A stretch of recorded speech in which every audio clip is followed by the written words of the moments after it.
the Denver Broncos, I think, beat everyone to the punch. I think they broke the news yesterday. I didn't see any of our highly talented information men and women in the National Football League reporting this. This was the Broncos, a statement from the general manager, George Payton, and the head coach, Sean Payton, saying, we spoke with Russell Wilson today to inform him of his release after the start of the league year. On behalf of the Broncos, we thank Russell for his contributions and dedication to our team and community while wishing him the best as he continues his career. As we move forward, we're focused on building the strongest team possible for the 2024 season and beyond. We're excited to improve this offseason and have the flexibility to get better through the draft and free agency. And clearly, everyone got their ducks in a row because Russ had a thank you letter to everybody but the two gentlemen that were on that statement and the owners of the Broncos. It was Broncos country. He thanked everybody in the Denver community, to his teammates. He thanked everyone in the organization. He got down to the folks in the dining halls and things of that nature. He thanked his family. He thanked a pastor. He thanked everybody. And he said, tough times don't last, but tough people do. God's got me. I'm excited for what's next. Number 3, Russell Wilson. And this, I have to tell you, is one of the most shocking turns of a career in the 20-plus years that I have been covering this league. Chris, you and I remember the days when we were just doing our podcast as a TV show and just for people to listen to and download whenever they wanted.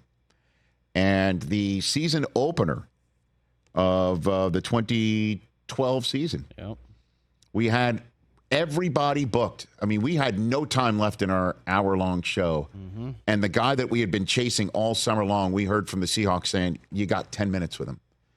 And it was now. Right now, he's taking a break from watching film. You got 10 minutes if you go now. We scrambled the Jets. And we got Russell Wilson sat down because he was a kid drafted in the 3rd round, out of Wisconsin by the way of NC State. And even though Matt Flynn had just been signed by the Seattle Seahawks, he took the job and won it and was starting. And we had to speak to him because he came in like a house of fire after he got drafted and then backed it up. Backed it up with Hall of Fame seasons is what he backed it up with. In the Super Bowl era, with a minimum of 150 starts, the highest passer rating of anybody belongs to Aaron Rodgers. Second is Russell Wilson with an even 100. Everybody else below them, Drew Brees, Tom Brady, Peyton Manning, are just in the double digits. Russ is, as we speak today, the only player in NFL history with 40,000 pass yards and 5,000 rush yards. That's it. He's one of the most prolific deep passers in the history of the National Football League. The next-gen stats back it up. He has over 1,500 more deep pass yards, 20 or more air yards and passes, than any other player since 2016. Since entering the NFL on that day, Chris, when you and I were interviewing him, getting set to get going, since entering the NFL in 2012, he's got 115 quarterback wins. The only one with more in that span is named Tom Brady. He was the personification of Pete Carroll's always compete mentality. Anybody who competes and does well has a shot at starting and has a shot at winning. And he made the playoffs 8 times with Seattle. Top 4 amongst quarterbacks when he walked in the league to the end of the decade. And sometimes it wasn't one and done. He won 2 times in the playoffs. He got to the NFC Championship game all the time, and I understand the Legion of Boom had a very large reason and cause for all of that, but Russ was the man for all that time. And then towards the end of his tenure in Seattle, it began to fall off. And we were pointing the finger right at Pete Carroll. the phrase "let Russ cook"? Whenever we talk to Pete Carroll about that, he bristles because he knows the subtext of "let Russ cook" is you are not letting Russell Wilson do what he can do to the best of his ability. You're just trying to hold him back. You're trying to get him to be a game manager when he can wreck it. I remember Russ in those years in Seattle. He would extend plays, and you couldn't put him down on the ground. You couldn't get him. He would extend plays and then launch it. He would extend plays and then run it. He would extend plays and throw darts. He was 100% on the way to Canton, Ohio. And he and Seattle part ways. Denver raises its hand and says, we'll take him. And not only will they take him, they gave up a king's ransom to go get him. They flipped Seattle their first round pick in 2012 saying, we're drafting Russ 9th overall. And then they give him a first round pick in 2023. They also gave him their second round selection in 2022. They gave up their first 2 picks in the 2022 draft and their first 2 picks in the 2023 draft and a 5th round pick in the 2022 draft and 3 players. Drew Lock, Noah Fant, and Shelby Harris. They gave all that up for us. And a 4th round selection in 2022. That's it. Not great, Bob. Because, well, hold on. At the time, I just set up for you everything that Russ did in Seattle. I know. And Denver hadn't made the playoffs since Peyton Manning left him. And they were getting a new coach in. So what better way to bring in the new coach than saying, here's a guy who just put up all those Hall of Fame years in Seattle.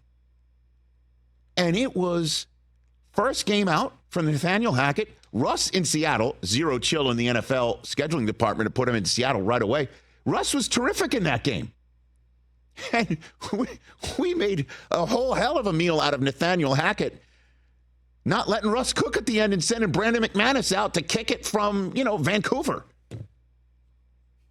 Remember that? I do. And it was just an indication that Nathaniel Hackett might not be the guy for the moment or the job or for the letting Russ cook. And they both fell apart. Both of them. Sean Payton comes in, and Sean Payton's now going to be the guy to get him done, right? And Russ did have a better year last year. Russ had a better year last year. But the 3 seasons, last in Seattle, 2 in Denver. I mean, we're showing this graphic on the screen right here. It's the same person, but it's not the same player. It's a team game.